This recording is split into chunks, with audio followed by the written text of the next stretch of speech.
or stop police from murdering Black people and Black children. We cannot create new models of philanthropy. That is called co-optation.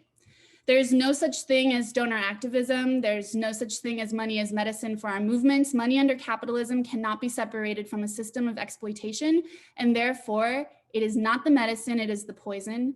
So just as we must defund the police and permanently reduce the size and scope of the policing and carceral systems that is rooted in a broader analysis and vision of abolition, likewise, we must think of philanthropy as a political and economic tool that was designed to allow for the accumulation of wealth and the concentration of social power. And move our thinking way further upstream. All of us need to be comfortable saying that capitalism is unsustainable and we need a world beyond capitalism. Let's sit with that, because a lot of people are like, ooh, we can't critique capitalism, but let's sit with that. We are critiquing capitalism today, and it is okay. It's okay. Philanthropy does not need reform. Foundations and donor advised funds need to be spent down and dismantled. So leadership is not going to come from me and my sector. In fact, for those of us who work in nonprofits, I think there's a lot of people on this call today. We must be aware, like Kelly was saying, of the ways in which we perpetuate harm and are part of a system that works hand in hand with philanthropy. And we have to ask ourselves, who is excluded from decision-making? Who is excluded from access to resources? How do we hold the line and hold status quo, sanitize, discredit co-op movements, and discredit and co-op movements and activism on the outside of these systems, where really like true vision is being formed and true needs are being met? And ask ourselves, how can we improve harm reduction in our work while also building up our analysis of the structure we exist within, and not let our experience or ideas of what works get in the way of understanding that nothing is working. Like Audre Lorde said, and like we've all heard many times before, hopefully, the master's tools will not dismantle the master's house. So now, that was a lot of pre-ramble. I'm going to get into my lane and talk about the history and the birth of philanthropy.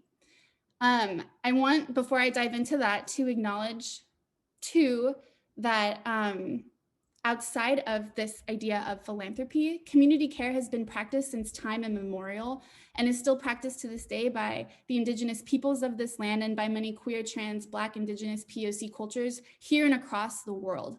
These forms of community care are often invisibilized and are not recognized by dominant culture.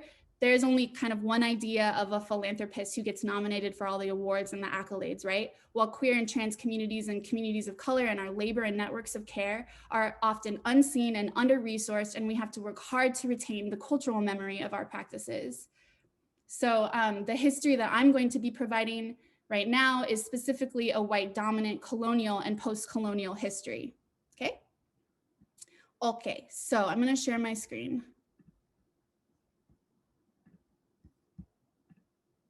All right, so I'm gonna start us in 1889.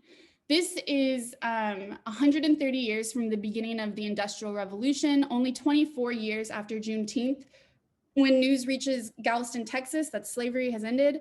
The colonization of America is still spreading west. In fact, Washington does not become a state until November 11th, 1889, and I'm in Washington State right now in Seattle. So also in the year 1889, in June, Andrew Carnegie publishes an essay in the North American Review called The Gospel of Wealth. The Gospel of Wealth is credited as the theoretical and moral framework for inspiring philanthropy, for rich people to invest in social good. But what if we were to observe this in another light, okay? And the Gospel of Philanthropy is still seen as like this, canon around like philanthropy and like social good or whatever. But let's look at it in another light, okay? So during the 1870s and 1880s, the rise and power of organized labor through labor unions and mutual aid networks were threatening the industrialists. People were asking for worker protections like healthy working conditions, limits to the workday, and sadly, just like we're still fighting for now, access to healthcare. Healthcare back then was first provided through strong mutual aid networks organized by neighbors and labor groups, not through companies. And there were riots and railroad strikes in 1887. And in 1886, there was a bombing in Chicago's Haymarket during the fight for the 10-hour workday. 10-hour workday, okay? So quelling class struggle was the main motive for the creation of philanthropy. Quelling class struggle and disorganizing socialism and mutual aid networks and labor unions. The birth of philanthropy did not come from the hopes and dreams of social good. In fact, Carnegie was deeply cynical. He acknowledges that capitalism creates inequality. And I want to take a look at some of what he wrote. And the next 4 slides that I'm going to show you are really, really dense and text heavy. And then I'm going to move on and kind of quickly run us through a whole century up until neoliberalism. And then I'm going to shut up and pass the mic. All right, so he says, we assemble thousands of operatives in the factory, in the mine, and in the counting house, of whom the employer can know little or nothing. Often there is friction between the employer and the employed, between capital and labor, between rich and poor. Human society loses homogeneity.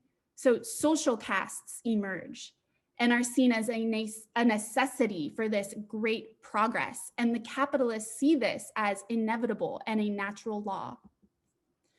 The price which society pays for the law of competition, like the price it pays for cheap comforts and luxury, is also great.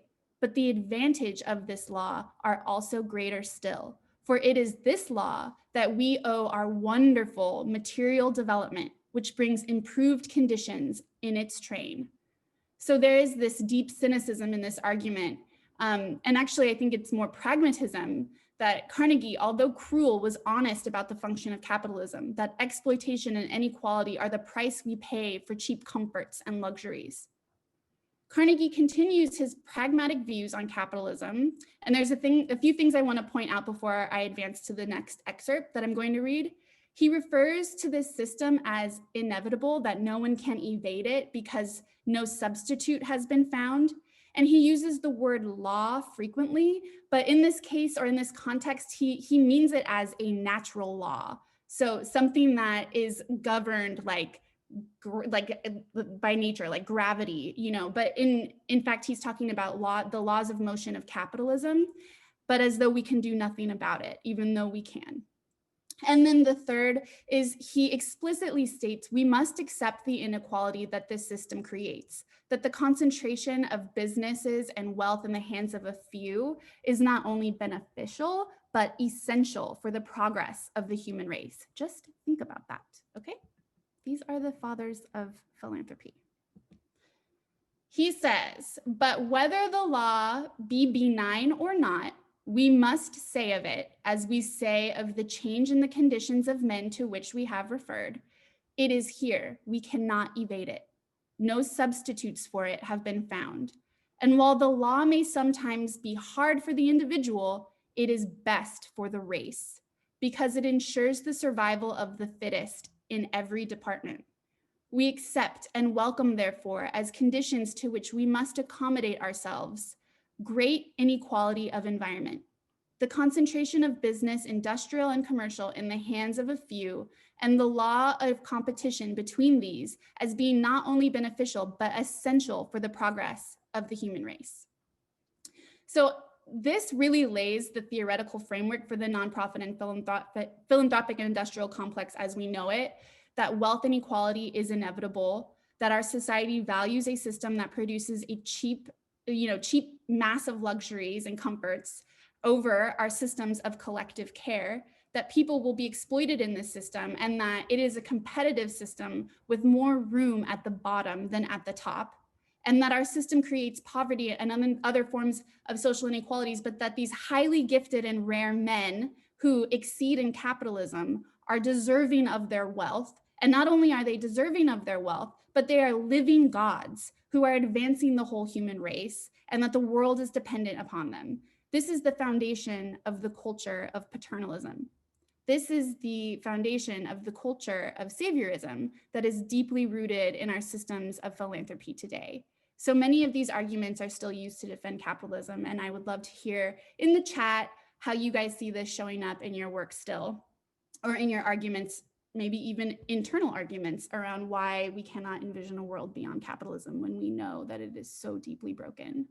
And I'm going to drive this point home with one more slide with text before moving on, that he really goes on to reinforce the idea that industrialists are gods, that wealth must be accumulated, and that it is inevitable no matter where or under what laws or conditions, and that there is no middle ground. It must either go forward or fall behind to stand still is impossible.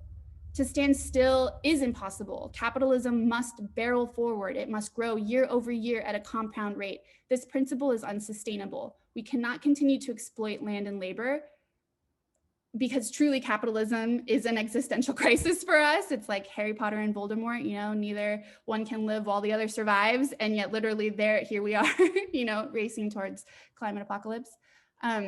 And it is a law as certain as any others named that men possessed of this particular talent for affair under the free play of economic forces must of necessity soon be in receipt of more revenue than can be judiciously expended upon themselves. So they are literally getting more money than they can spend for themselves. And that this law is beneficial for the race and for others. So really the excuse again that the accumulation of wealth is beneficial to all, even though it creates poverty.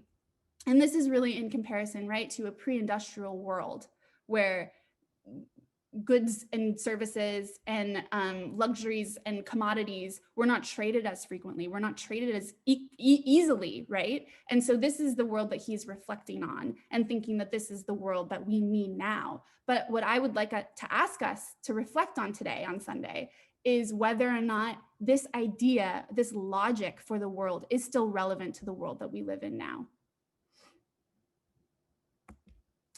So briefly to overview, the history and political economy of philanthropy, philanthropy is a political and economic system.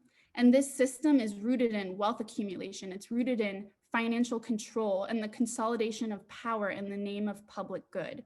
Therefore, individuals can accumulate wealth and continue to accumulate wealth, hoard their wealth in a foundation, and still have all of the social power over how that and where that wealth will be distributed. And that wealth accumulation is rooted in a process of colonization, the genocide of indigenous peoples, enslavement of peoples from Africa, and the continuous exploitation of BIPOC land and labor. And now I'm going to zoom through this because I think I'm like nearly out of time. Kelly, how am I? I'll take like 3 more minutes.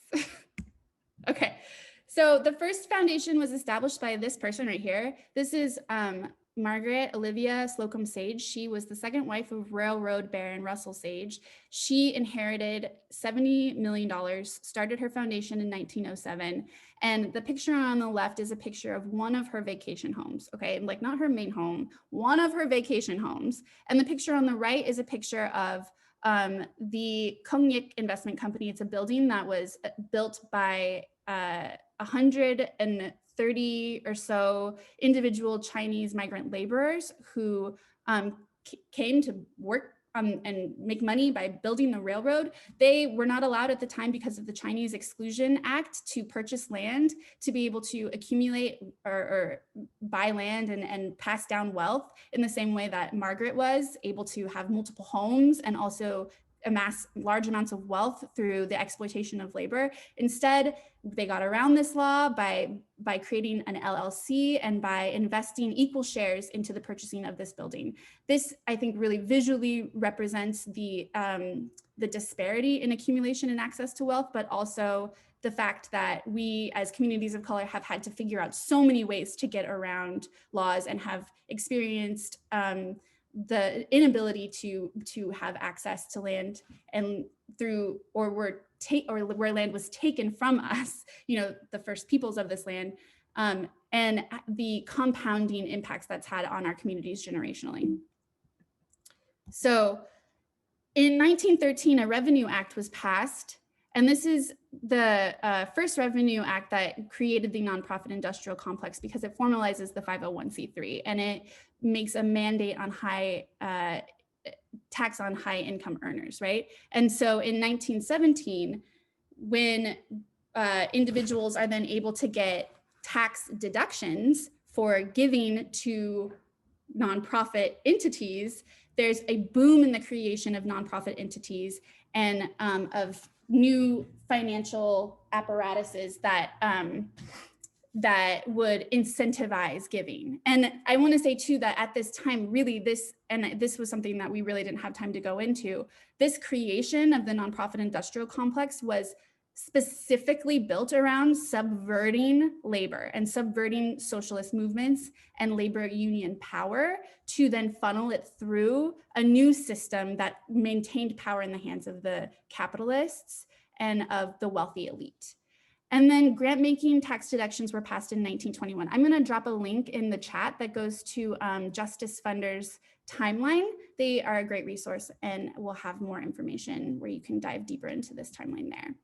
But I want to make note on two specific eras before I pass the mic. One is in the 1960s, because we go through a deep period of reform in the 1960s, where there's more social upheaval. There's more of an analysis of racialized capitalism. We're seeing racial inequality hit its peak. It's starting to seep in white communities. In fact, America declares a war on poverty when white communities are impacted by poverty. And so there's this strong distrust through the decade of the 60s of wealthy people and of private foundations, and a demand for deeper oversight.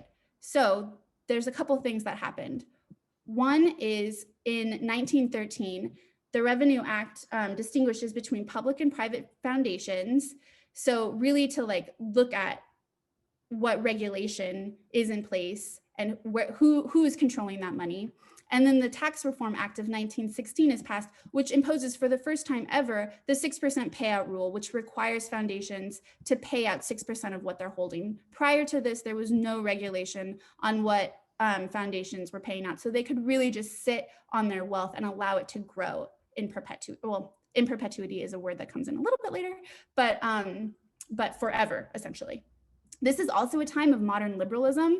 And so what modern liberalism means is that it's an economic philosophy that supports more regulation of the economy, or it's a political philosophy, political and economic philosophy. It opposes tax cuts. It supports the expansion of public programs and the role of government, and expands civil liberties and social reforms, kind of hand in hand was happening during that time.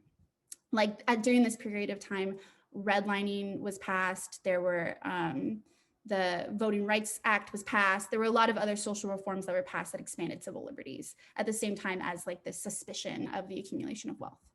But fast forward to the 1980s and everything kind of reverses itself. During the 1970s and the 1980s, we're seeing more crisis within capitalism. We're seeing New York is going New York State literally almost goes bankrupt. There's a oil crisis, and for many different reasons, capitalism kind of gets all jammed up. And the Chicago Boys, which are this group of dudes in the upper right-hand corner, and other Washington think tanks are developing the framework that we use now in both Republican and Democratic parties. That is the dominant form of American political and economic philosophy, and it's called neoliberalism. So during this period of time, the Tax Reform Act is passed, and this reduces the payout rate to 5% and lawfully protects foundations to exist in perpetuity. And it begins a period of deregulation and neoliberalism. So neoliberalism is this idea that we deregulate the economy and allow capitalism to just move more freely, that things that are typically functions of the government are privatized, right? And that could be everything from education to energy, to telecommunications, to healthcare. Everything is privatized. You want to cut taxes to the wealthy, and you want to shrink the social safety net and the size and scope of government. So this is where we are now. This is the dominant philosophy of, Durkan is a neoliberal, she's our mayor, and she's a Democratic mayor, right? But we're seeing that we have to fight for taxation. We have the most regressive tax system in almost any state, in our own state, with the most billionaires, right? And so this is really the context in which we're operating within. And with that, I will close. Thank you. Thank you so much, Chrissy. Sorry, that was so quick and dirty. That was awesome. That was so much good information. I really appreciate it. And it just helps us put the whole mission into context, because these philanthropic organizations are not going to save us. And this is why we have to, put pressure on them to divest and so much. Okay, anyway, I have to introduce the next speaker. With much pleasure, I do this. We have Megan Ming Francis, who is an associate professor in the Department of Political Science and an adjunct professor in law, societies, and justice.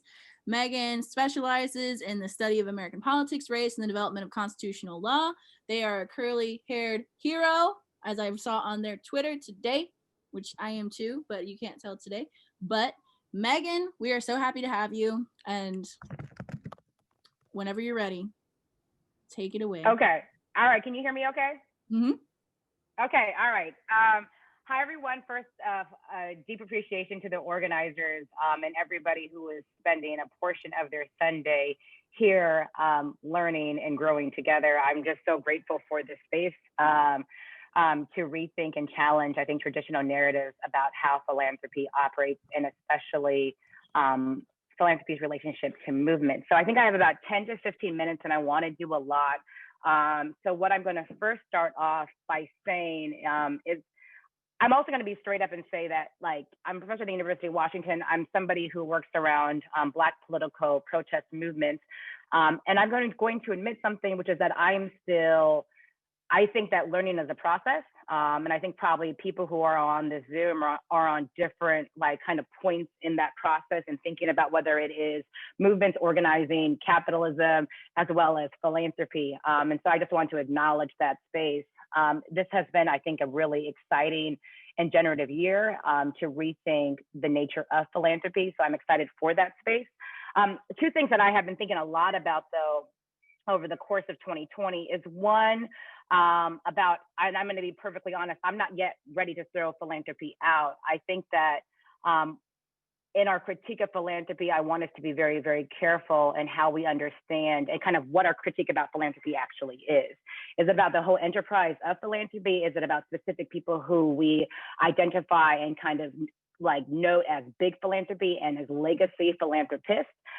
In part because I think that I'm not ready, and part of my not ready to give up kind of philanthropy is that I think so many Black folk and people of color are philanthropists, right? Kind of the way in which that I think about philanthropy is that Black people and indigenous people, Latinx people, and Asian people are some of the most philanthropic people in the United States of America right now. And oftentimes I think we think about philanthropy the way kind of I was going to say in a Bezos way, but Bezos he just says things, actually doesn't really give out his money, but in a Gatesian perhaps type of way. But actually in terms of kind of there's everyday philanthropy, whether it's helping somebody cross the street in terms of paying for somebody's groceries, donating money at your local church, synagogue, mosque, those are all philanthropic acts. We can also name those things as other acts, but also I think those are types of philanthropic acts. So I think just in terms of, as I am as well, trying to be a little bit more clear on how we understand philanthropy to be. I also just really want to appreciate the speaker who came before, Chris, because she killed that, right? I mean, initially when I came to this, I was like, all right, I probably should explain a little bit about Andrew Carnegie in terms of to provide a kind of a historical background about philanthropy, but she did that and broke that all the way down. So I don't even have to do that. And I just really appreciate the lens that she brought to this discussion. So thank you so much for that.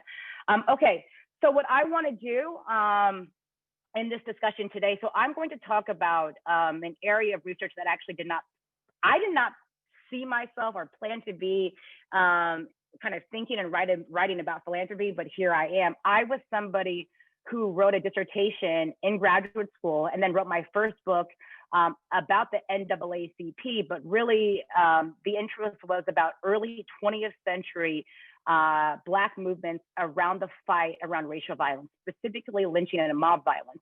And the NAACP was that organization in the first quarter of the 20th century that was fighting on these issues. And so I wrote this book about the NAACP's campaign against racial violence, and I'll say a little bit more about that in the rest of my time that I actually have. But that then led me, so I wrote this book and everybody was like, okay, cool, Megan, but and we believe you, but why is it that we understand the NAACP as an organization that fought on and that really focuses that fought on and secured Brown v. Board of Education, which is like the landmark kind of civil rights kind of decision from the Supreme Court, as well as voting rights. And I was like, yes, that is true. But I could not figure out the link between, on the one hand, a campaign and an organization that was so focused on racial violence, and then an organization that didn't really focus on racial violence, or at least kind of like it went to its margin, and that really focused on education and voting rights.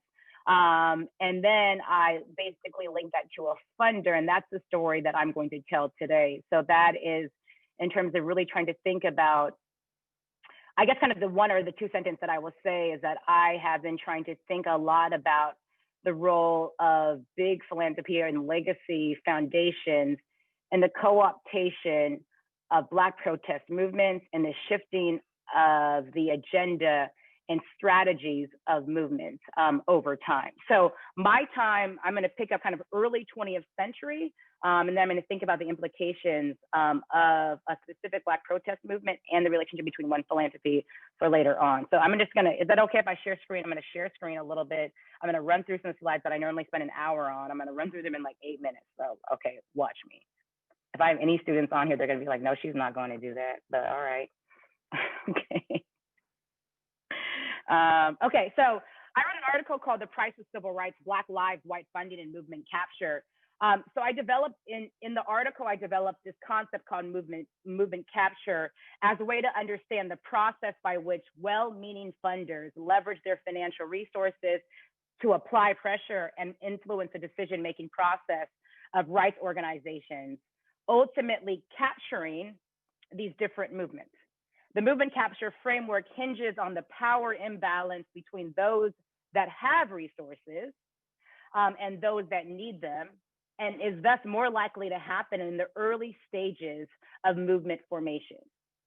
Movement capture, at least in my mind, seems to fit as a way of naming and articulating the tensions between a new cadre of wealthy donors and vibrant social movement activists in the contemporary moment. But all right, but I'm gonna focus on this kind of the use of this concept in a historical moment. So in so many ways, one of the things that I think is still really interesting is the kind of the hegemonic civil rights narrative.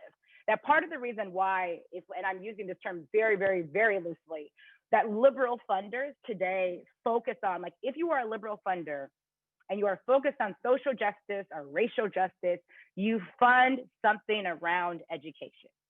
And part of the reason why, like, and I think it's that the education has the kind of the fight around education, the fight to desegregate schools in the United States has occupied so much space in terms of the way that, especially, was this like a genuine change of the NAACP, or did something happen? And obviously, what I think you guys already get a sense of what I'm going to allege, and what I do allege in the article that I wrote, is that the Garland Fund shifts the NAACP's focus. I think I have probably like 7 minutes, so I'm going to try to do a lot in 7 minutes. I'm going to try to talk very quickly about the NAACP's campaign against racial violence, and then their interaction with the funder, and then the very end. This is at the time between 1909 and 1925, the NAACP launches this massive campaign that focuses on changing public opinion, demonstrations in the street.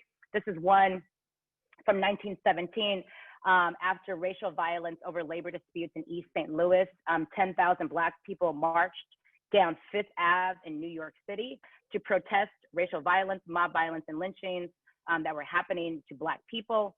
They also tried to move inside of the formal political institutions, try to pass an anti-lynching bill, tried to persuade Woodrow Wilson and then Warren G. Harding to make statements condemning lynchings.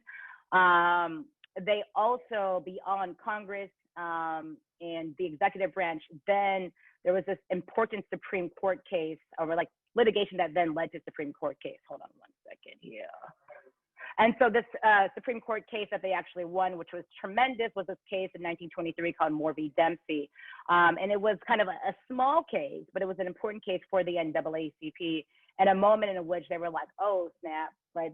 The Supreme Court, at least, where there's kind of like a breakthrough, at least kind of a door that was pushed in which the Supreme Court ruled that mob-dominated trials violated the Due Process Clause of the 14th Amendment. So they were jubilant after this decision. And after this decision, they really kind of, the NAACP focuses to kind of a strategy that doesn't completely like leave out demonstrations in the street, but really focuses more to a kind of a litigation focused strategy. And they are still very much focused on this issue of racial violence. However, this is James Weldon Johnson over here and Walter White on the other side with this pipe. These are two of the leaders at the NAACP at the time.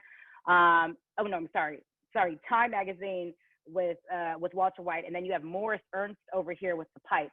Morris Ernst is from the Garland Fund. So very quickly, I'm trying to do this a lot in a little bit of time. The Garland Fund comes on board the NAACP and funds a part of their anti-lynching effort in Congress in 1922. They're amazed. They say, in just very like clearly in the archives, that in terms of between funding the NAACP in comparison to the ACLU, that the NAACP is able to do so much with so little, right? That they get, there's like so much bang for the buck. And they are very excited about the NAACP. The NAACP at the time, not today, but at the time was considered a kind of a radical organization. And they like what the NAACP is doing. But yet, despite all of their funding, Morris Ernst is on the board of the Garland Fund, despite all of the Garland Fund's funding. And the Garland Fund at that time, it's not Carnegie, it's not Rockefeller. They are trying to like get in and fund like what they see as like radical issues at the time.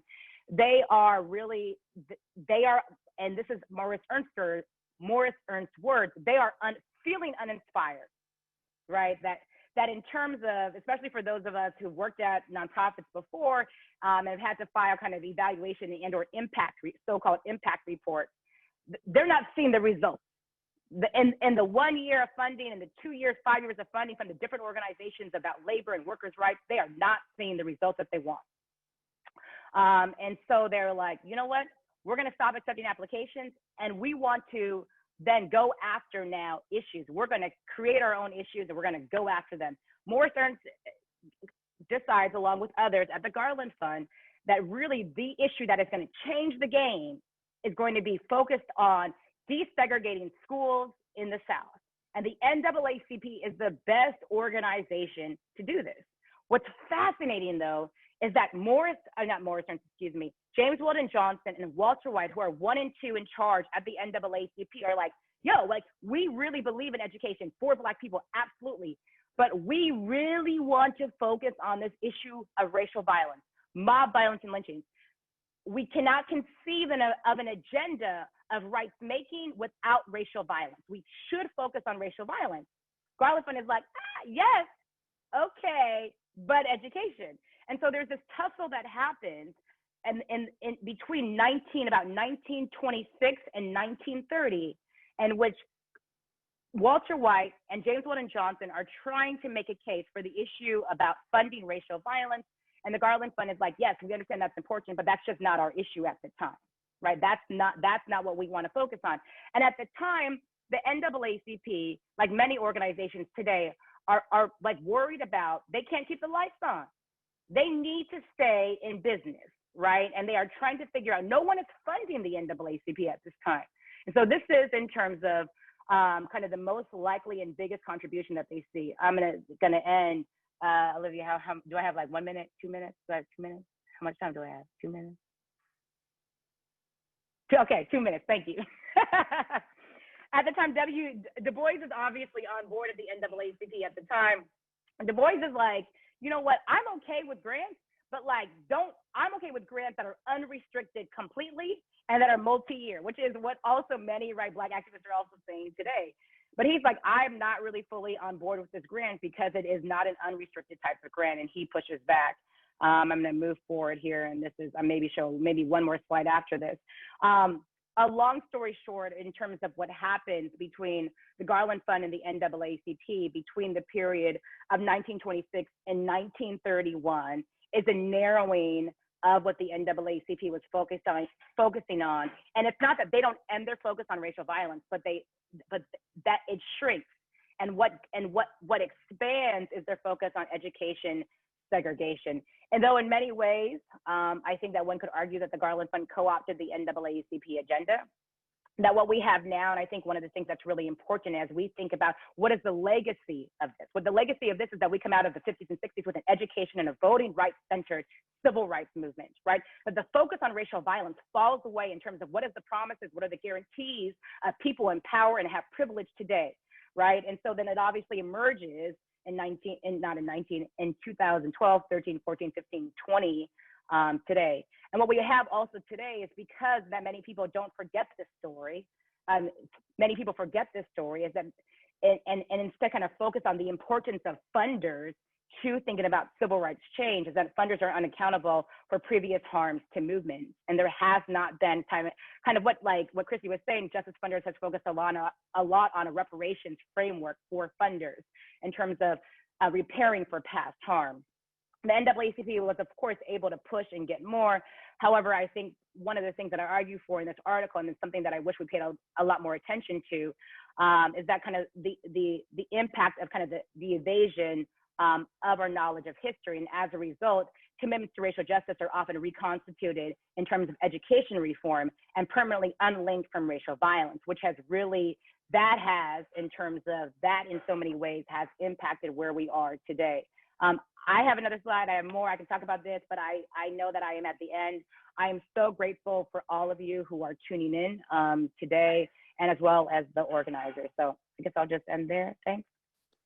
Thank you so much, Megan. Holy crap, so much good information. And just like, yes, thank you for saying, like, you know, we have to hold funders accountable for the harm that they've done, for the co-opting of movements, and just, wow, that was a bomb. And so, okay, speaking of holding funders accountable, one of the biggest contributors to the Seattle Police Foundation is the Seattle Foundation. So part of the work we're doing is putting pressure on them to divest, right? So we have an ask for people attending this teach-in to help us with an email blast that we're doing to, you know, have the Seattle Foundation go ahead and stop giving money to the Seattle Police Foundation, which is a huge source of harm that they're contributing to in our community.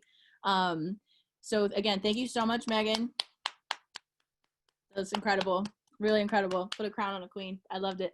Okay, and then next we have Wes. Oh yeah, you know you did great. Okay, we have Wes next, and Wes is our, you know, just like heart and soul. Like, Wes is one of our most cherished members of the Afro-Socialist Caucus. Wes is in the Seattle Bike Brigade.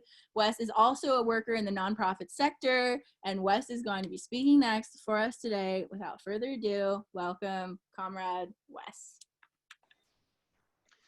Thank you, Kelly. I want to thank Chrissy and Megan for their comprehensive analysis and history of philanthropy within capitalism.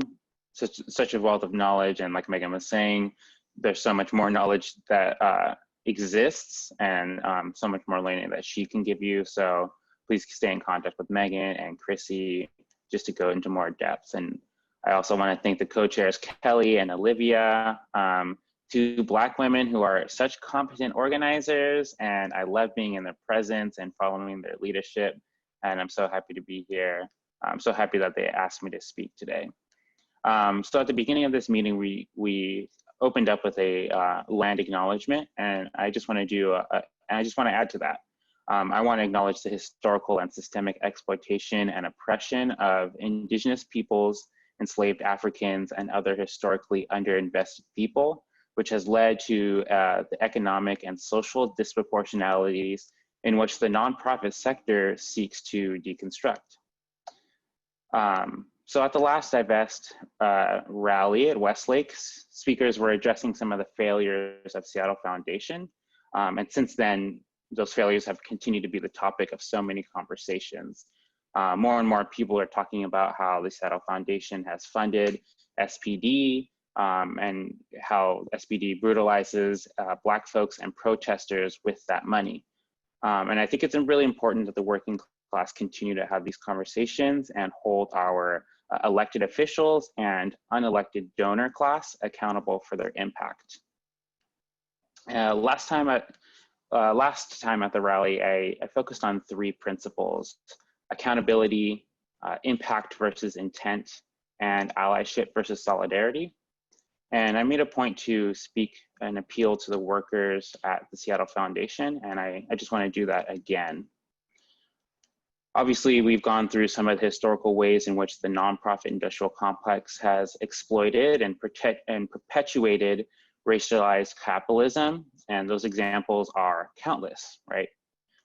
And I just want to highlight that I think it's a relationship. There are the capitalists who need the nonprofit sector to distract from their land and their wage theft, and the nonprofit sector needs capitalists to fund their projects. So what about the workers, right? What are the impacts of this toxic relationship on the workers? I've worked in nonprofits my entire adult life. I currently work as a legislative advocate fighting for youth and young adult homelessness, fighting against youth and young adult homelessness as a veteran of homelessness myself. And in every organization that I've worked in, I see the same thing going on. There are Black, Indigenous, people of color, queer folk, and femme workers dedicating their entire lives to the work. They sacrifice their physical and emotional health. They often deprioritize their personal relationships. And many times they compromise on their educational and career achievements. The nonprofit sector promises to combat the inequalities of our society, but in many ways they contribute to the continued wage and labor theft of oppressed peoples. So let's go over this kind of corporate model of the nonprofit sector. Everyone's familiar with it. This will not be anything that you are new to. I think that the nonprofit sector manifests racialized capitalism in these ways. First is, you'll hear a lot about budget limitations. You can only do so much based on the money that you have. I call that the tap, or donor money, right? You can only do so much as you have the resources to do, so you're beholden to the tap, to money from the donor class. The capitalists own all the resources, and the workers create value with those resources. Value in their community, value towards a specific project, or undoing some of the things that some of the harm that capitalism has caused. The capitalists or the donor class will make requests, and the workers have to make that come to fruition. I say requests in quote because that's what it feels like. It's a request from the donors to do a certain project or pursue a certain line of work. But because you are beholden to that tap, it's not really a request. It's in some ways an order. If you want to continue to do the work that you feel passionate about, you have to listen to the donors in order to have more and more resources to do that work. And with alternative funding models, the workers could do the projects that they have a passion for and that align with their community's values. That would be the difference. Another way that the nonprofit industrial complex models corporations is the slow and cumbersome response to community. We've seen this with the Seattle Foundation. I've seen this within my own organization. I'm sure y'all have seen the same thing. The interest of the capitalist class is in direct opposition with the interests of the working class. And so that tug of war contributes to the slowness of the community, of nonprofits' response to community needs and demands. Workers, as a member of the community, want their workplace to address those community concerns. So, this tug of war that happens between the working class and the capitalist class is draining BIPOC folks, queer folks, and femme workers. They're caught in the middle of this tug of war. They feel the demands and the needs of their community, but their work demands that they be accountable to the capitalists as well. So that contributes to the draining and the demoralization of those BIPOC, queer, and femme workers, a continuation of the oppressions of capitalism within the nonprofit industrial complex. Number 3 is the unintentional replication of racialized and paternalistic capitalism within nonprofits. Capitalists utilize racism and paternalism to divide the working class. That's not just in nonprofits, that's across any workplace. These paternalistic practices are often modeled within nonprofits. You have these hierarchies, right? You have your board, your executive directors, managers, all the way down to part-time employees or volunteers. And there's unequal compensation amongst those workers. Folks at the top, the executive directors and directors will get paid a lot more, opposed to the part-time employees at the bottom, which tend to be BIPOC, queer, and femme workers. And there's an emphasis on education over lived experience. Some of these, in some positions, you'll have the directors or employees at the top getting compensated much more. Their education is valued, opposed to those workers who have the vast wealth of lived experience, who often get paid just pennies. Very important to the work, but don't get compensated for that work. And so nonprofits often replicate the societal hierarchies by default, which continues to replicate the structural oppressions under capitalism. We don't know how to do anything different, so we just kind of duplicate the hierarchies, we duplicate the emphasis of education over lived experience, and that just perpetuates racialized and paternalistic capitalism, even though that's what we want to undo or deconstruct. So now I'm going to move on to a call to action. I've talked a little bit about that corporate model of what I see as a corporate model of nonprofits.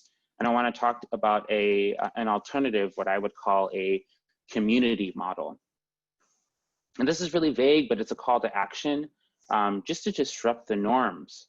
We know that the norms of nonprofits are harming our work, our community, and the workers. So this is a call to action to disrupt those norms and to build something that that betters ourselves and our communities and elevates our work and makes it much more sustainable. Number 1 is an emphasis on relationships. We shouldn't just treat each other in the nonprofit sector as coworkers, but as members of our communities.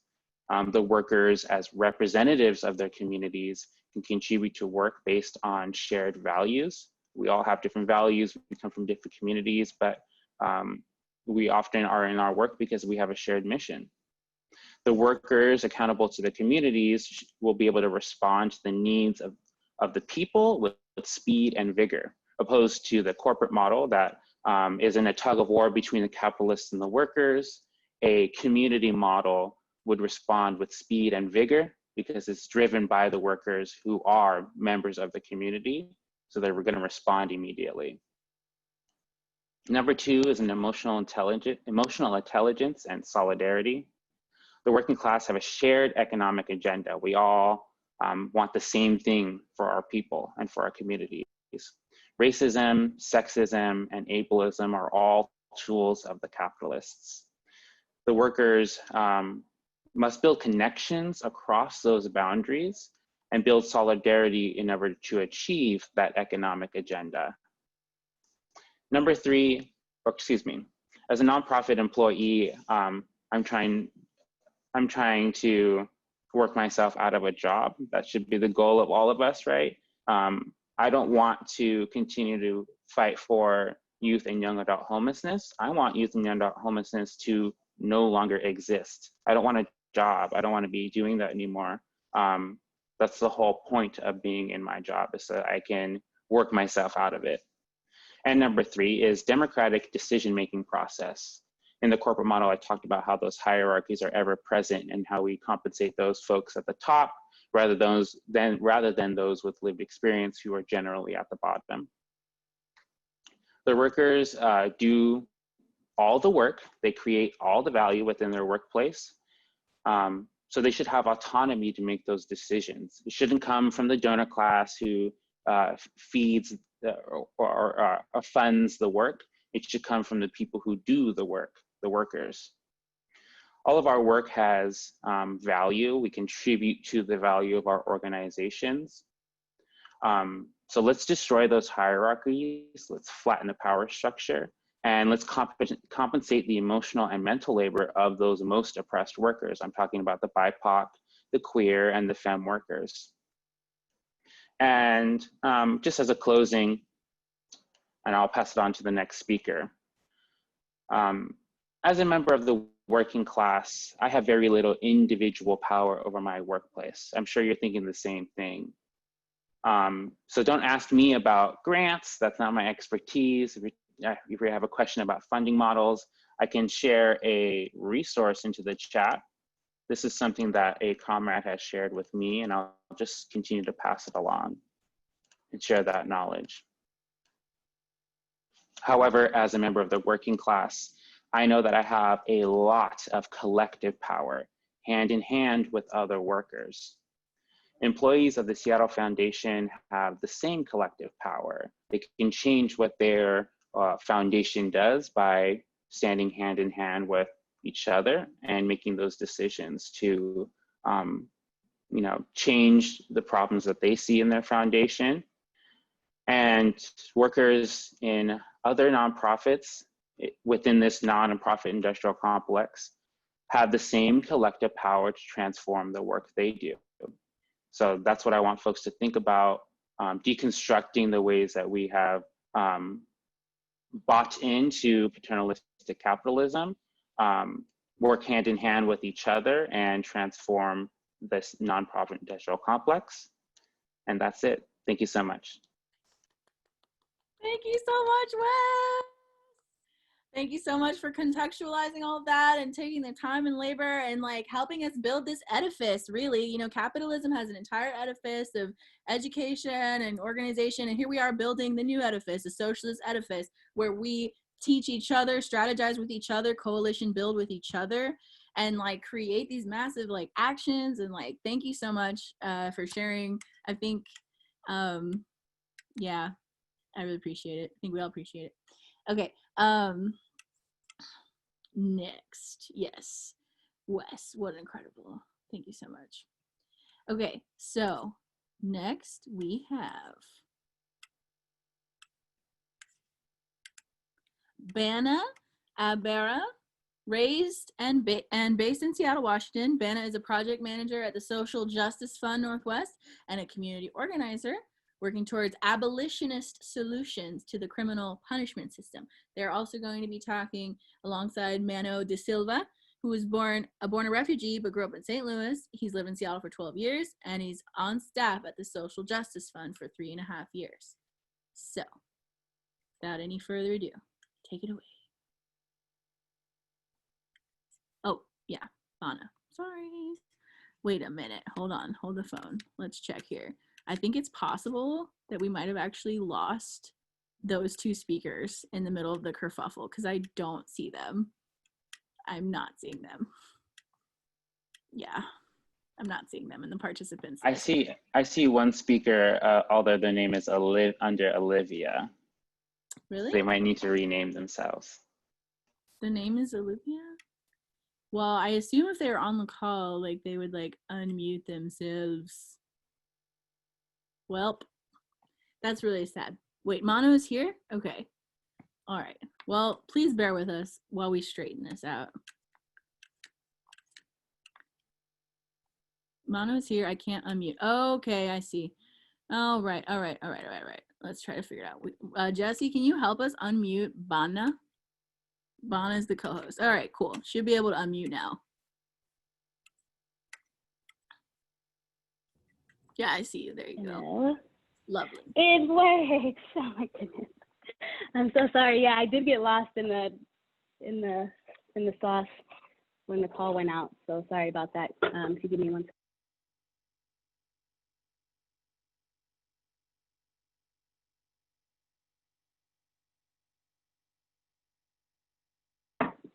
All right. Can y'all hear me okay? Yeah. Okay, cool. Whew. Sorry I'm really sad that I missed what you had to present, Wes, but I really appreciated the words that I heard from Megan and from Chrissy, and for grounding us in that history. And yeah, my name is Bana. I work at Social Justice Fund as a project manager. I'm based in Seattle on occupied Duwamish territory. And primarily the work that I do is manage giving projects, which is one of the main grant making models that SJF does in our work of resourcing social justice work and grassroots community organizing in this very white 5 states of Washington, Oregon, Idaho, Montana, and Wyoming. So I'm going to talk a little bit about what we do overall, and I'll pass it off to Manu, and then I'll talk a little bit more about the programming work that I do. So yeah, just like it was already mentioned and articulated very clearly, philanthropy as like institutionally was created to benefit white supremacists, to benefit white supremacy, and that it's inherently not only white supremacist, but inherently anti-Black. And so Social Justice Fund Northwest is a nonprofit foundation. So we are very much within institutions that are both inherently white supremacist and being philanthropy, and the nonprofit industrial complex and the problems with the ways in which that infrastructure is harmful to Black communities and to other people of color. So yeah, so Social Justice Fund has explicitly in 2018 made a commitment to undoing anti-Blackness in our organization, in our grant making, and in centering Black liberation work. It is very, very messy and challenging work because of how entrenched these institutions are in these systems of oppression. And I think some of the statements made earlier about co-optation are very important, and that is why Social Justice Fund is working very explicitly to follow the leadership of the grassroots organizations that we fund. And we also explicitly prioritize work that is led by those who are most impacted, because we believe that, and that is such a jargony phrase that almost has, it's losing its meaning, but I think really thinking our framework is really that those who have the lived experience of systems of oppression have the best solutions for solving the problems that they experience. And so that is how we try to do our work. In general, I think co-optation is always a symptom of institutions that were built to quell social movements, like Chrissy said earlier, and that is why we are working to really follow the leadership of Black, Indigenous, and Brown and immigrant-led radical movements, and also focusing on prioritizing funding in those communities, but especially in rural areas. We live in a very rural region, and we live in a very rural region that has a lot of, that has larger, Indigenous populations than other parts of the country with reservations and things like that. So that is also work that we work to make sure, those are also communities that we're working to make sure that we are funding. So I'm gonna pass it off to Manu, who works in development.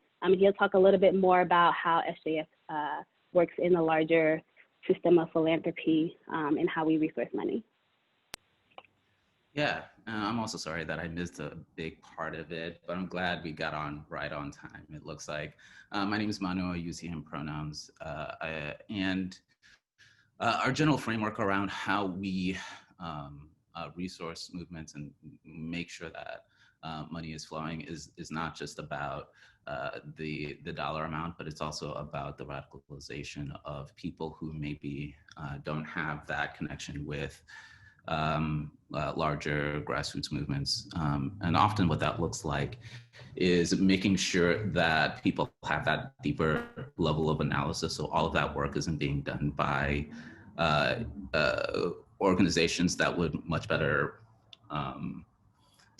like their time might be more useful doing the work itself. And so changing the ways in which people think about how the relationship that they have with their money, and really moving folks to be anti-capitalist, think of Black, Indigenous, and people of color work as more meaningful than the nonprofit system typically thinks of that kind of work.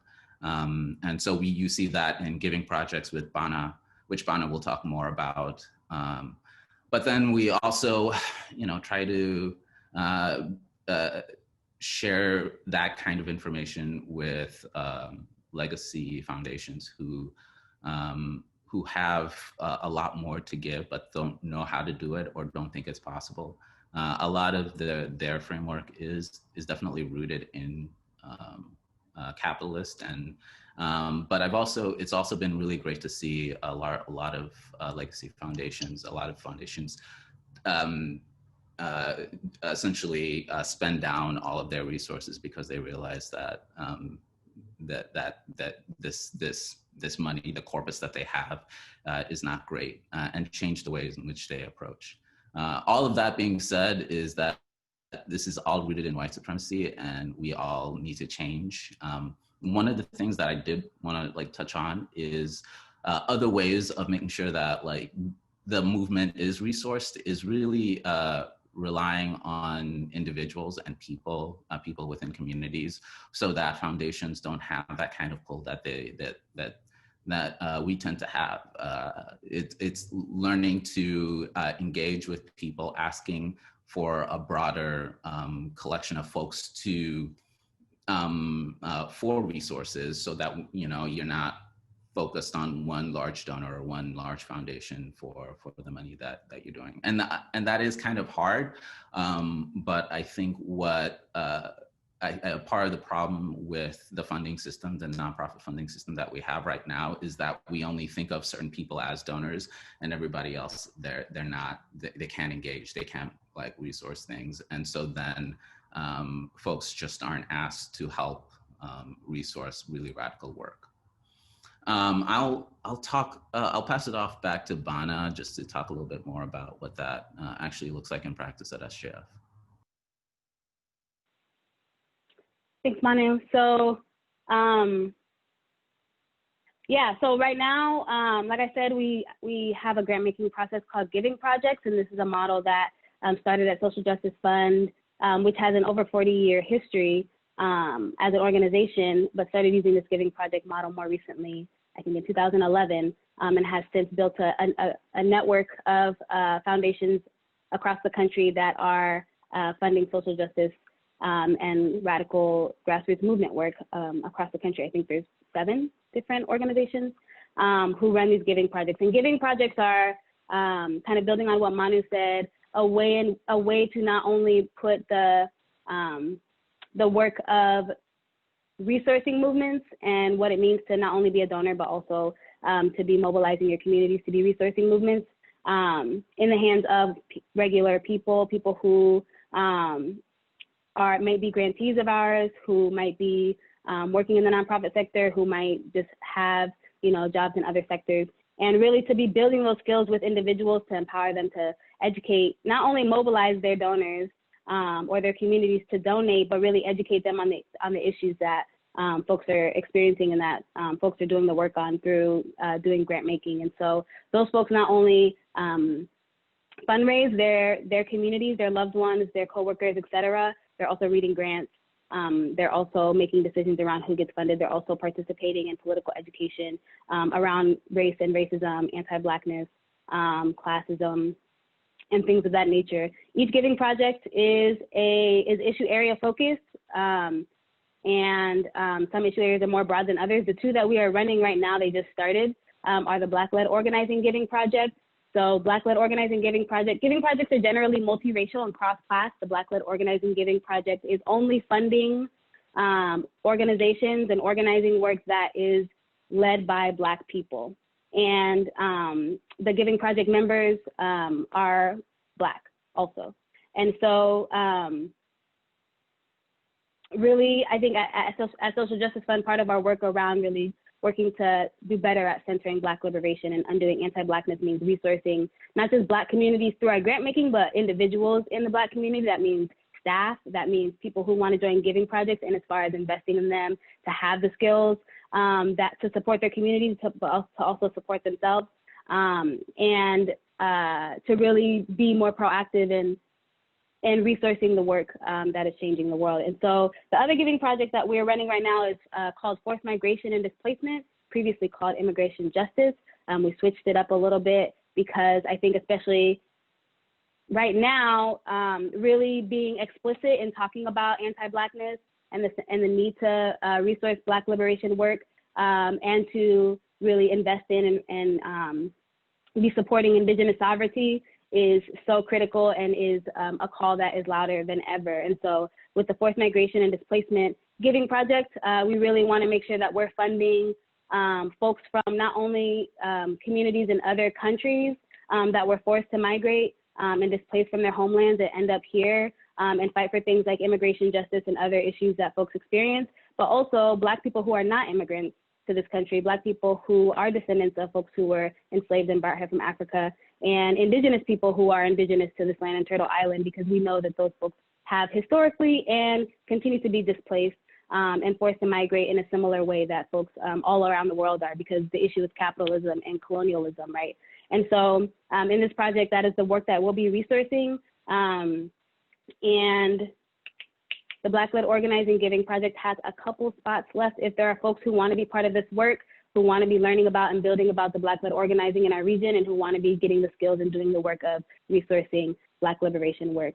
There's so much more I want to say. I want to talk about some of the things that I heard other folks say, but I know that our time is limited and we're running late, so I will close it out there. Thank you so much, Bana. Excellent.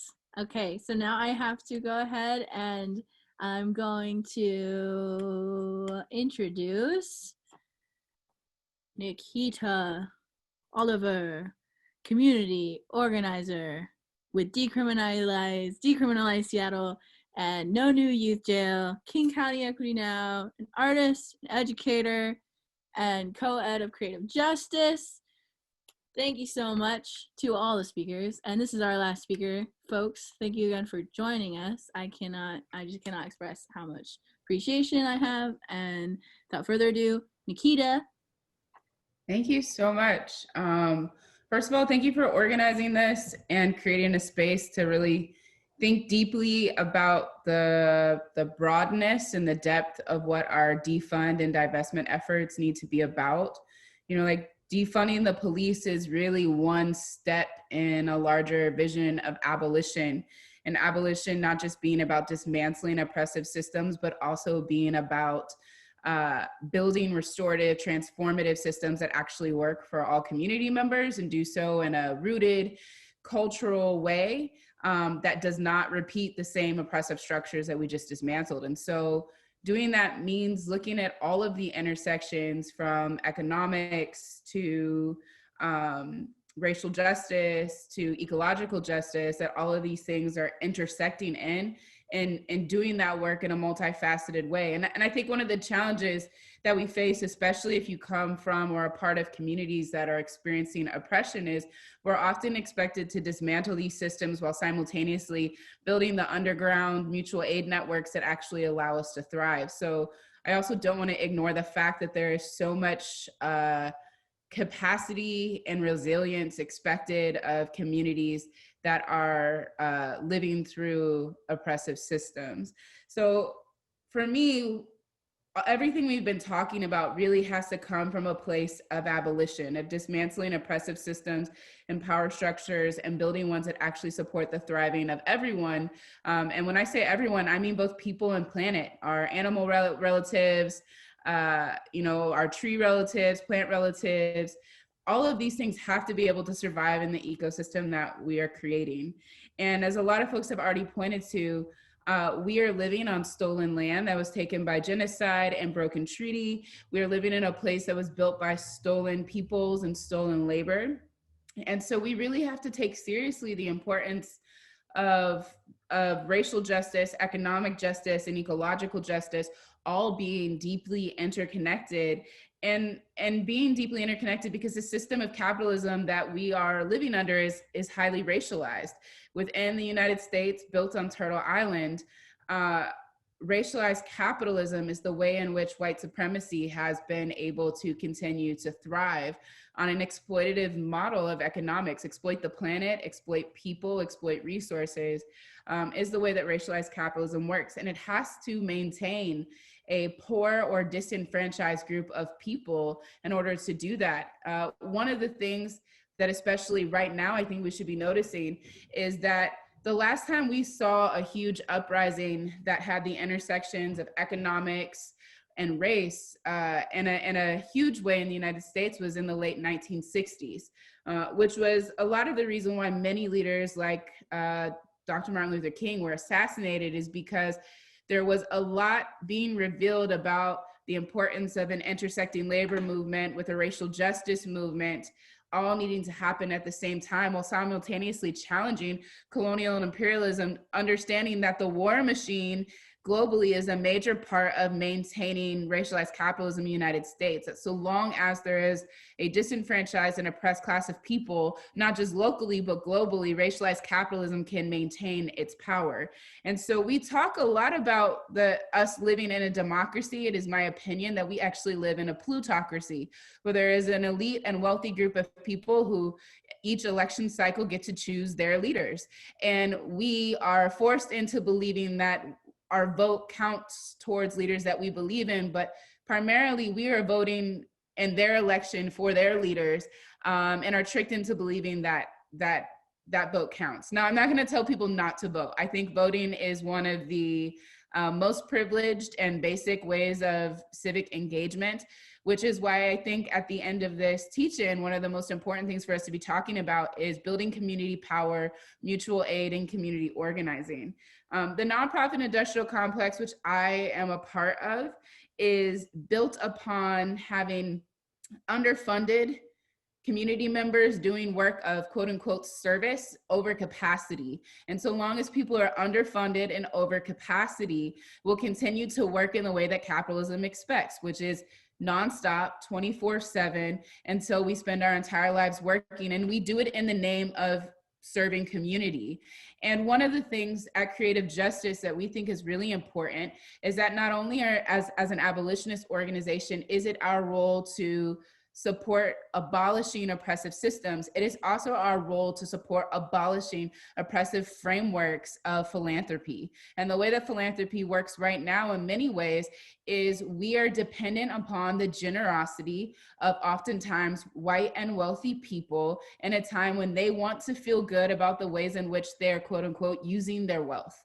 And a system that was, that generationally has disenfranchised many communities, especially Black and Native communities, from ever being able to participate in an economically viable way. And so as Chrissy pointed to earlier around the history of philanthropy, philanthropy came around at a time where the 99% realized there were more of us than there are of them, and they started to uprise. And as a way of appeasing people to quelch the uprising was to put in place ways in which folks in things like railroads or oil could contribute wealthy amounts of money, give out their money as a way of convincing people that these crumbs from the table are enough. And to be quite frank, it has effectively over and over again been a method that has actually watered down many movements. And so how do we combat this evolving cycle of philanthropy that does a lot to harm the ways in which we organize? And I think that Bana and Mano pointed to some really great ways. I also think what Chrissy said at the beginning about people just spending down the money and getting rid of the middle person is a really important thing to acknowledge, and dismantling an ineffective and abusive system of capitalism that's number one goal is to exploit has to be a part of our strategy, our vision for abolition and building a world where everyone can thrive. So a few ways I see this as it relates to the divestment and defunding campaign is always having divestment and investment deeply connected to each other. Divesting from the police cannot be a conversation we're having without talking about how are we choosing to invest in community, and what role does community, especially impacted community, get to have in deciding how that money is invested. One of the things I hate most about applying for a grant is when a grant is issue specific and it tells me how I have to spend the money. that is such an ineffective model for investing in community. And it often means that nonprofits like the one I work for, we chase after funds by chasing after issues, and we never get to truly focus on what actually serves the community that we're partnering with. So the first thing is making sure that our divestment attempts are always connected to our investment work and is deeply rooted in and guided by the most impacted communities. The second thing that I want to leave us with is really thinking about what has happened during this crisis we're in. People have developed these incredible mutual aid networks. And I love that Megan brought up the idea that philanthropy doesn't have to be done in a white capitalist way. In fact, our communities have been developing modes of mutual aid, and I use mutual aid very purposefully because it's not about a hand up. It is actually about thoughtful redistribution of resources when when we have gotten out of whack and some people have more than they need and some people don't have enough. Many cultures have actually had ways of doing this. Potlatch here in the coastal Salish territories has been a serious way of redistributing access to resources, not money-based, but resource-based, and understanding that some families or some tribes might have access to more. And as a result, through Potlatch, finding a way to redistribute those resources so everyone is cared for. Community care has been an amazing part of our mutual aid networks.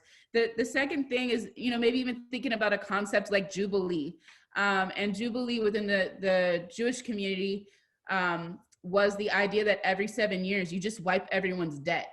That way, people are never locked into a consistent oppressive system of boss and worker and owing somebody else money for the duration of their life, which, to be quite frank, is the system that so many of us are trapped in, whether it's educational debt or medical bill debt or car debt. How do we get to a place where people are not living on credit?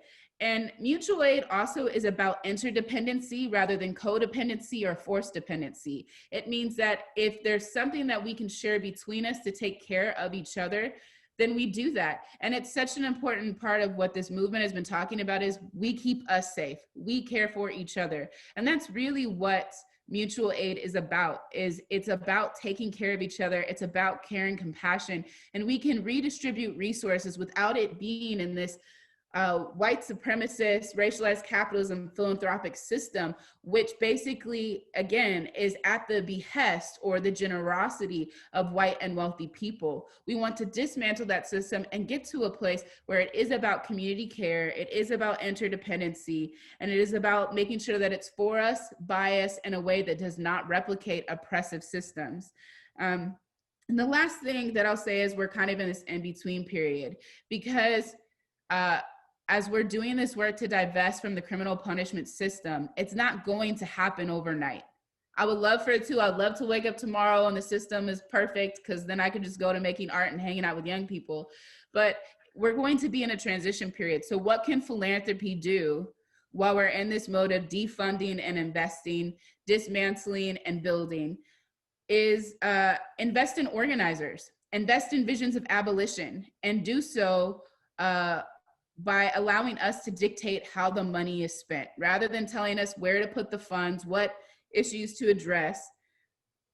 Let us just have general operating expenses and fund people who typically cannot come to you with a 501c3 number or can't, maybe don't have everything figured out, but have a vision of abolition. Be willing to allow vision, creativity, and innovation to dictate the investment. And then challenge economic systems like really fucked up tax systems that allow the wealthy to hoard money and then the poor or the economically disenfranchised to be dependent upon their generosity to survive. If you're in philanthropy and you think you're about social justice, you need to actively be about transitioning this economic system into one that is just and actually serves people and planet. And then the last part of that, in terms of like unrestricted resources and investing in abolition work, is doing so in such a way that you're also boldly talking about the failures of the current system. You cannot, with one hand, invest in cutie BIPOC community, and then in the other be giving money to the Seattle Police Foundation, and then turn around and say one thing while many of our community organizations are underfunded and overcapacity and think that you're not doing harm. So in order to not do harm, you have to transition your values, where you invest, what money you accept from funders and then give to community. You're gonna have to draw a hard line, which inevitably means some funders won't want to give to you anymore, but it also means you'll finally be supporting the creation of a space where you are actually about abolition. And the very end of that, whether you're in the nonprofit industrial complex or you're in philanthropy, is you must work yourself out of a job. If we do what we're doing right, and we get to the just world that we envision as abolitionists, philanthropy and nonprofits will disappear and or evolve into what we in that moment. And you have to get comfortable with the fact that our work, as we know it right now, should have an expiration date if we've done our job right.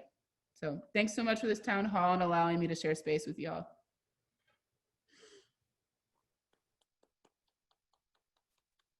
Thank you so much, Nikita. Thank you. As always, that gave me life. Jesus freaking Christ. Wow. It's like, it's weird that like I'm the only one making the sound right now. Like I feel like there should be like lots of sounds like woo, you know, like I see a clap from Megan. I guess I could be louder. Woo! Okay. All right. Wow. So many good speakers and things to think about. Okay, so now I'm gonna, so please pay attention to what's going on in the chat. I had a few asks from, our team with Divest of people, which one was to write an email to the Seattle Foundation. Again, they're the largest, one of the largest contributors to the Seattle Police Foundation. They are the philanthropic organization. We had a rally against to draw attention to the fact that they've given $800,000 over the last 20.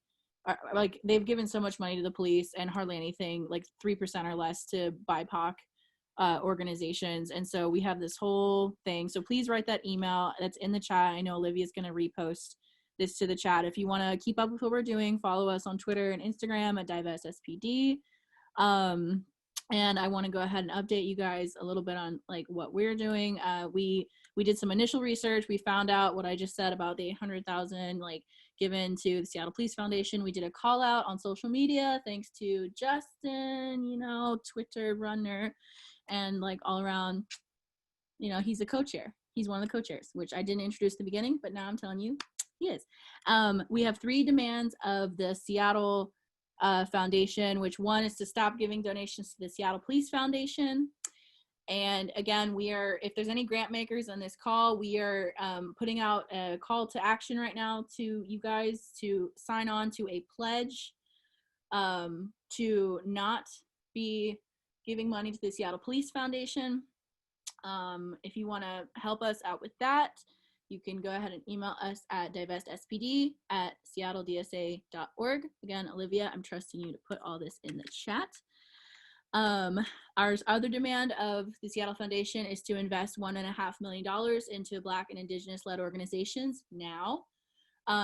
We're currently in communications with them. They're aware of our demands. They say they're going to have an answer for us by the end of October. We've had like hours worth of Zoom calls and meetings and trying to get this money, trying to get the bag, in the immediate to Black community. We held a rally, No Charity for Cops, last month. Again, you can help by doing the email blast. You can help by following us and keeping up with what we're doing, coming to future events. And again, please, pay the fee. This is a part of mutual aid. Nikita and Chrissy both picked the TWAC Solidarity Network. I put the Venmo in the chat, help them out. Organizers, me and Olivia and Wes, we all have our Venmos in the chat as well. Especially if you are white and well-meaning, please pay the fee for this education session, this space that we had together. And with that, I'm pretty sure that covers all of the points. Unless if there's anything I missed, just let me know. Now, speak now or forever hold your peace. Oh yeah, okay, one last thing. The recording, this is being recorded. It is going to be sent to Converge Media. Omari runs this. Follow on Twitter, WW Converge, at WW, Let me double check. I'm literally, okay. At W, you can't see it, can you? All right, it's backwards. Anyway, at WW Converge, it's Omari. They're on Twitch. They have an amazing local journalist. You know, they have an amazing show, and they're going to put the speakers on their show. Okay, so follow us on Twitter, follow us on Instagram. We'll let you know how you can rewatch, because again, this info was good. I know I'm going to be rewatching it, because as host, it's hard for me to hear it all. Okay, so yeah, I personally thank you all so much. Yeah, if people want to go ahead and unmute and just like, you know, say goodbye or what have you, that'd be great. Are we gonna do questions? Oh God, oh my God. See, I knew I was forgetting something. Okay, questions. Yes, exactly. Questions for the speakers. Sorry, one more time. We're the Venmo for the session. So grateful. Okay, so let's me repost. Oh yeah, we're doing the Q&A. My bad. All right. Questions. One more time. What's the Venmo? Things are speaking. There we go. Converge Media. We're doing Q&A. I'll post everyone's Venmo in just a second. Okay. I'm looking to see if the questions were posted in the chat, because if they're not in the chat, please feel free. Well, Jesse, can the people unmute themselves to like ask a question, or they have to put it in the chat, don't they? Yeah, they have to put it in the chat, I think. All right. Kelly, let me know if you would like me to change that. Well, yeah, just let people unmute. Yeah. Please. Okay, I changed the setting. Okay.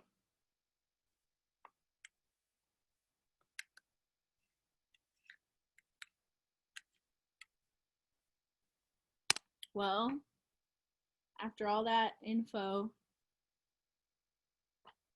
no one has any questions? Their minds are blown. They're just yes, like, indeed, that is true. Like, all my questions have been answered. Must have been so comprehensive, huh? This is the most comprehensive thing on the net today. It's intense. There's a lot of stuff there. Could Okay, I ask a question? We have a question. Oh, sorry. Oh my gosh, Rami, right as you said that, someone put a question in the chat. Oh, they can go first. Okay, can we mute? All right, here's the question. Katie? I'm really excited to have more time there. Yeah, 15th, and we come back on Sunday. You gotta mute this person. Thank you. All right, Katie has a question. I have a question. I'm on the board of a nonprofit. I heard some good ideas from Nikita on how to look at grant opportunities and make decisions, i.e. avoid grants that are issue specific and dictate how to spend money. Are there any other thoughts on what to look for in grant opportunities to know how to respond and reject funding opportunities so we can be part of the change?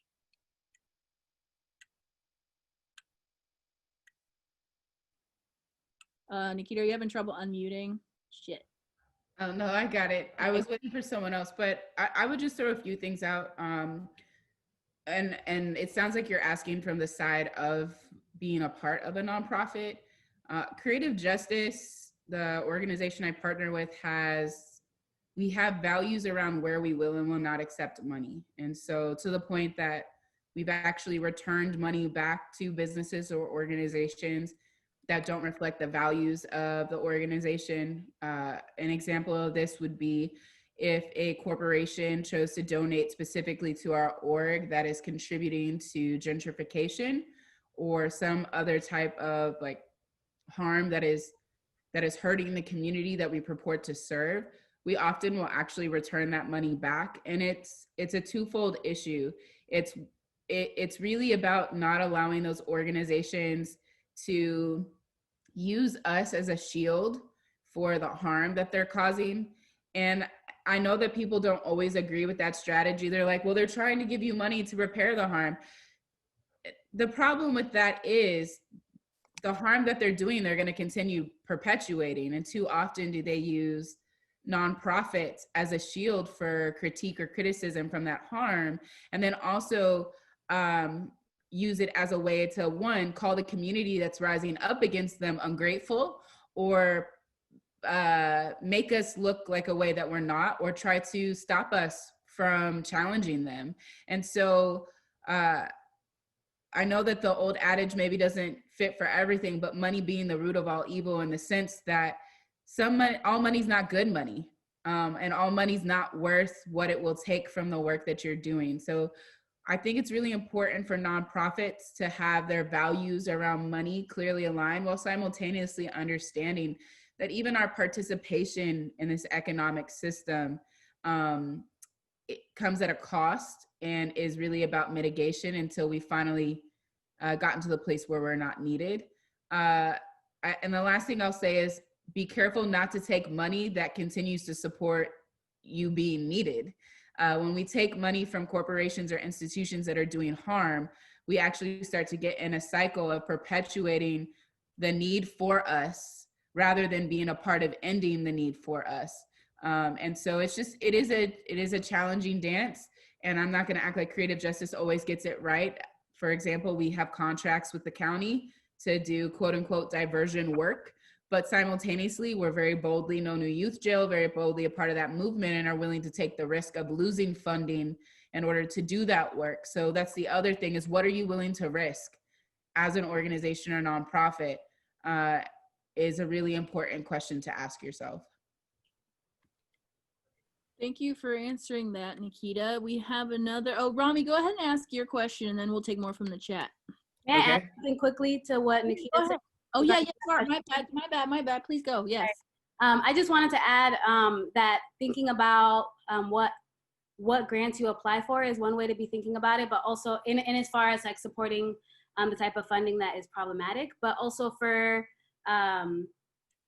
there's just so much inherent anti-Blackness in grant making in general, because anti-Blackness is so rampant just in our country. And so when you think about what types of grants you're applying for, and especially for organizations that are primarily white-led, thinking about if you're applying for grants that are directed specifically towards communities of color or investing in communities of color, particularly Black communities, if you're a white-led organization, really being critical of those types of opportunities that you're applying for, and what that is doing in terms of the competition that you're adding to those Black and brown led organizations that are doing work for their own communities. And think instead about, because I see this a lot too, where white led organizations will want to be aligned with investing in Black and brown communities, and that ends up a co-optation in which they're still benefiting by saying that they're doing good for that community. So thinking instead about what are ways that you can be partnering with those Black and brown led organizations to do that work in a way that's actually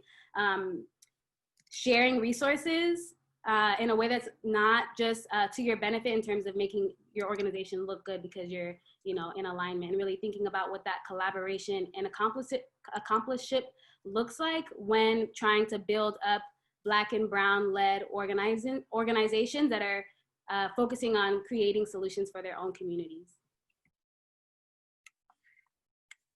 Thank you, Bana, for coming in and answering that. And my apologies for not opening the floor to all the speakers to respond to the questions, which makes the most sense.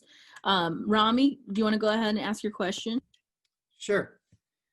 Thank you all so much for all the talks. It was really helpful. And a number of you criticized capitalism and made the links with racial capitalism, colonialism, imperialism. And there was talk about how philanthropy is kind of often designed to kind of be an alternative to radical grassroots movements of people of color and radical labor movements. And I was just curious if any of the speakers want to speak to do you feel like socialism is a viable alternative to capitalism? And is it possible to build movements against capitalism that unite workers of color and white workers to all come together and take over the wealth and the big corporations and put them under the control of the working class as a whole? If that makes sense.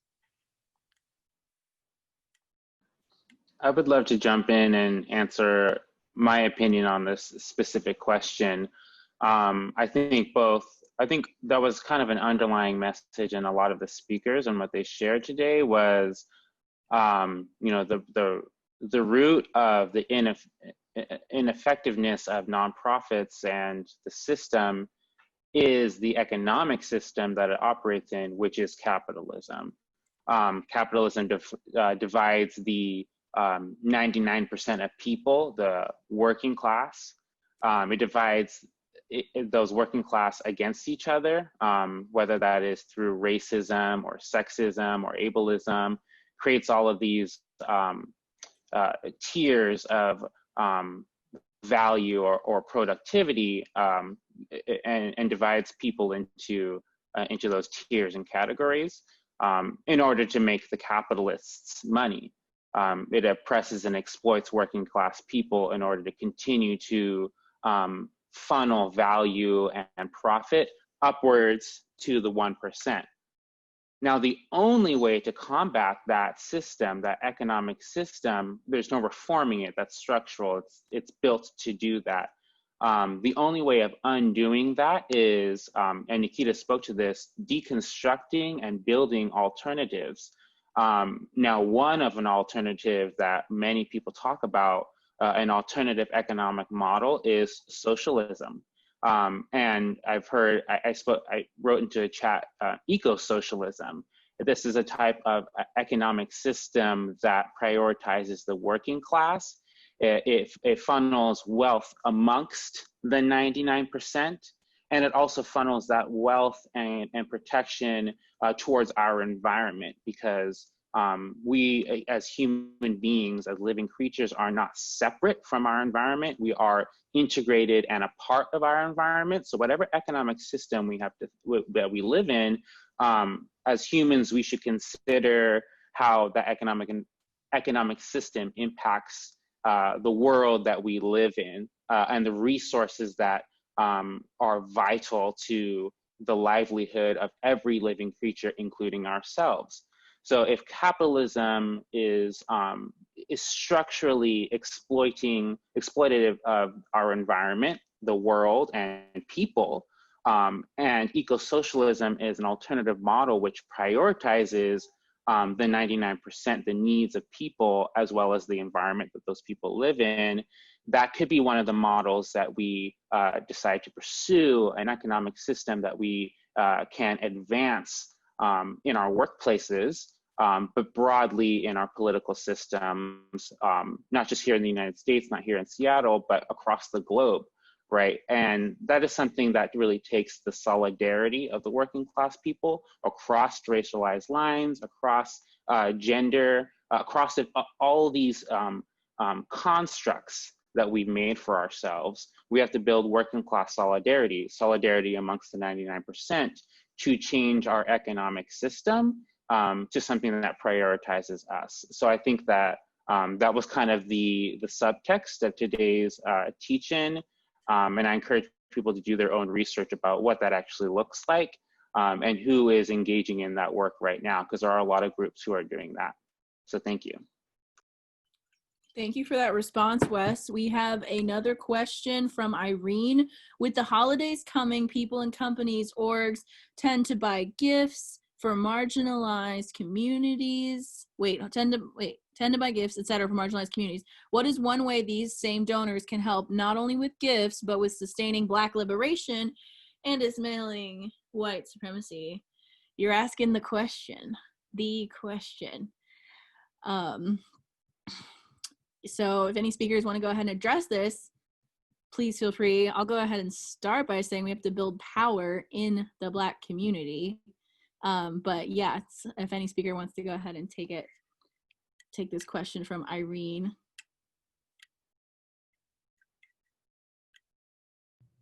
Yeah, I mean, I'll just keep it short. I think if what you're doing is, like Kelly was saying, isn't building power in quote unquote disenfranchised communities, then the next set of questions I ask myself are, is this effective harm reduction, or in the long run, is it contributing to harm? I think both have to happen. I think we have to dismantle oppressive systems, we have to build power in community, and we also have to contribute to reducing the harm of the current system.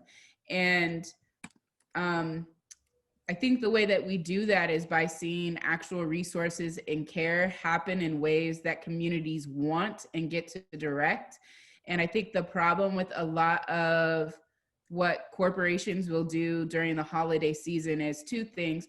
One, they'll decide how, whom, where, when it happens, which is very disempowering. And second, that'll be the only thing that they do. They will in no way contribute to dismantling the harmful system. They'll do their one good deed for the quote unquote holiday season. They'll put that on their tax write-off, and then they'll walk away and continue to be a part of a system that's harming that community that they purported to support. So I think it's important that people get to dictate what they're receiving, when, and how. And I think it's important that we understand that that is often just mitigation until we dismantle the harmful system. And if these corporations are not willing to do the work of dismantling, but they want to have their feel good during the holiday season, they're actually probably in the long run of everything they do doing more harm than good. Thank you for saying that, Nikita. And like, yeah, for me as a Black organizer in this moment, I just say, you know, generally building power with Black people and in the Black community means listening to Black people, letting them lead, and don't just like have a one-time feel-good gift-making thing. Have a relationship, like actually commit to transferring your wealth over time. Like I have many white accomplices who literally give me money whenever they just give me, yeah, and it's like, okay, fuck yeah, like fund Black organizers doing the work of our own liberation. It's actually not that hard. People make it hard and they have emotional blocks because they're like, what am I gonna just give some money? Just give someone money. Like, but yeah, no, we have to build power. And that means, you know, Black people have been kept out of getting land, getting wealth. It's not just like about money, but it's like wealth. So that's over time, over a course of a life. Like the average white family in Seattle has $400,000 to their name, whereas the average Black family in Seattle has $30,000 to their name. So if you're white in this moment, you want to say, okay, how do we make it beyond a Christmas gift or whatever? Well, okay, make a relationship, you know, with Black people. And that's a part of building Black power as a non-Black person, you know. Okay, we have one more, or maybe more than one. Let's see. From Jennifer at Nikita, can you share how the gift acceptance policy was made / how do you look into where those orgs are also donating? Yeah, I mean, we're a small enough organization right now that we still see every single donation that comes in, and we take the time to ask ourselves about that donation. Obviously, there are donations that get more scrutiny than others because they're larger, or we already know off top it's not a group we want to accept from. And I'm not going to act like we get it perfectly across the board. An example of a time when we did not accept a resource was during the uprising in CHOP. There was a very racist altercation between a shop owner and a Black woman, where the shop owner's manager came out and literally called her the N-word. And that shop then went and made a donation to Creative Justice, and WABLOC, Washington Building Leaders of Change, put a big post about it on Instagram and used it as a way to try to like apologize for the harm that had happened to this Black femme in CHOP. And us and WABLOC decided we weren't going to accept the donation because the person that was harmed was in no way talked to, there was no relationship, there was no work to try to undo the harm, but there was a donation made to try to get rid of culpability with what had happened.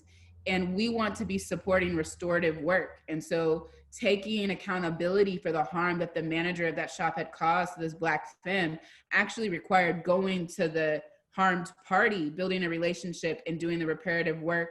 And then in partnership, if a donation was to be made anywhere, it should have first gone to them. And then if they didn't want it, they should have gotten to direct how the resource went. So we denied that donation because we didn't want to be used as a shield for doing real restorative, reparative work. And that required a lot of conversation, but we knew our value is restorative justice. What does restorative justice actually look like? Thank you, I couldn't remember the name of the shop. What does restorative justice actually look like in that instance? So yeah, that's an example of a story.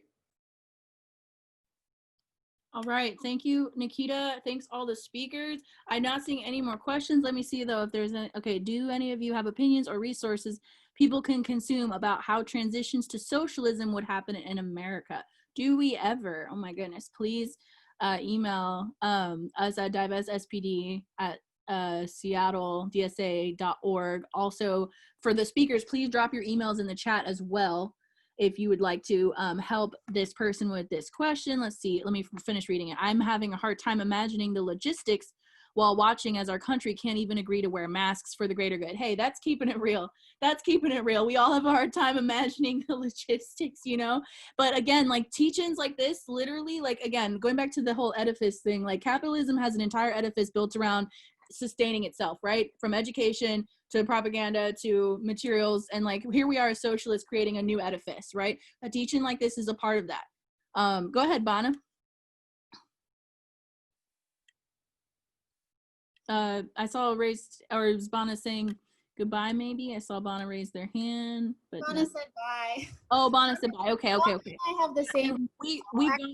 So yeah. I'm too, but I wanted to say one more thing to that point about like the transition to socialism feeling overwhelming, and like thinking about what Wes and Nikita both said about how this work of dismantling and harm reduction happens hand in hand with building and creation and visioning. And I think that like what we need to remember too is that like our system is complex. We do have community foundations that serve the purpose of maintaining the health and vitality of our communities.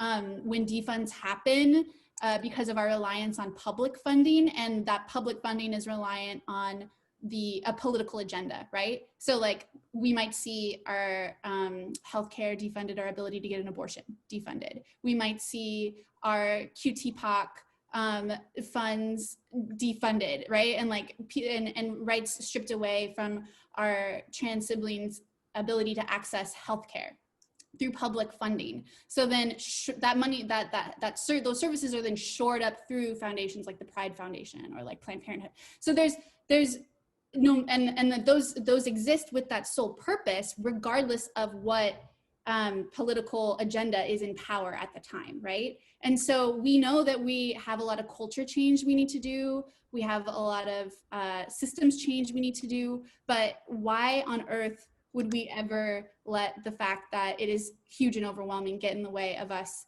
taking constant steps towards dreaming and visioning? Like when people are dying, like we can't afford to say that it's too big to change, right? It's actually like so big it will fail. And so we must be doing this work. And we have to build up our resilience to be okay with the fact that we know that we have to undo capitalism, even though it seems so huge that it's impossible. And there's a quote, and I don't know it off the top of my head, but it's so good. It's like, you know, we could never imagine a system beyond kings and queens, you know, and so is the same with capitalism. But here we are today. Who said, was it Ursula K. Le Guin? I don't know, maybe someone knows, but it was a pleasure. It was an honor to speak alongside everybody, and I will see you all later. Thank you so much, everyone, for coming. And, you know, with that, I think we're going to send everyone out. Again, what else is there to say? It's all been said at this point. Thank you to the speakers. Thank you to the organizers. Oh, shit. What's with that sound thing? Okay. You can find this later on Converge Media. Follow us at DivestSPD on Twitter, on Instagram. Email us at divestspd@seattledsa.org. I'm Kelly. I've been your host. I thank Wes. I thank Nikita. I thank Chrissy. I thank my co-organizers, my co-chairs, Justin, Chris, Olivia.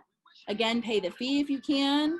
And with that, you know, we're just sending everyone out. We're going to play this nice little Curtis Mayfield track, Miss Black America. And please send an email to the Seattle Foundation. I'll post it in the chat one more time. The action, please help us divest from the Seattle Police Foundation. Please help us put pressure on the Seattle Foundation. I know it's annoying that the names are so similar, but the Seattle Foundation funds the Seattle Police Foundation so much, and they are very close to meeting our demands. So please apply pressure with us. This is a part of coalition building. You asked how to build power in the Black community. Baby, this is it. Come to our teach-ins, pay the fee, build this relationship. Thank you all so much. Please send the email tonight. Please send it. Only takes very a important. few minutes. Justin, if you have anything to say, Wes, if you have anything you want to send people out with. Thanks, okay. All right, everyone. cool. Thank you for right. hosting, Kelly.